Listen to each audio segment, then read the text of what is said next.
వారెవ్వా గీ అన్న టాలెంట్‌ని చూసిండ్రా అనుల్లా శివయ్య బొమ్మనెట్లా తయారు చేసిండో.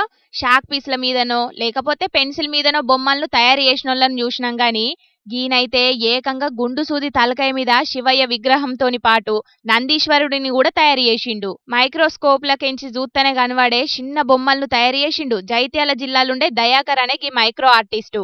మొత్తం 12 గంటలు కట్టబడి చేసిండట దీన్ని. అయితే ప్రతేడాది శివరాత్రి పండుగ పేరు మీద శివయ్య బొమ్మలను తయారు చేస్తున్నాడట గీన. పోయినేడాది కూడా గిట్లనే బియ్యపు గింజ మీద శివయ్య బొమ్మని చేసిండట. ఇప్పుడు వెరైటీగా చేయాలని గుండు పిన్ను మీద గీతీరుగా శివయ్య బొమ్మను తయారు చేసిండన్నట్టు. అలాగే అందరికీ శివరాత్రి శుభాకాంక్షలు. మైక్రో ఆర్టిస్ట్ గా పనిచేసే గీన అంతకు మొదలు కూడా చిన్న చిన్న బొమ్మలను మస్తుగా తయారు చేసిండట. కానీ గిప్పటిదాకా దునియాలెవ్వలు గిసొంటి బొమ్మలు చేయలేదు.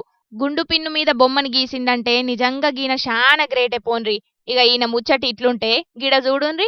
చూసిండ్రా, జయశంకర్ భూపాలపల్లి జిల్లా కాటారం గురుకుల స్కూల్లుండే ఒక సారు 109 షాక్ పీసులతోని 109 శివలింగాలను తయారు చేసిండు గిట్లా. ఇక అట్లనే శానా వస్తువుల మీద శివలింగాలు తయారు చేసి అవార్డులు కూడా అందుకున్నాడట అన్న.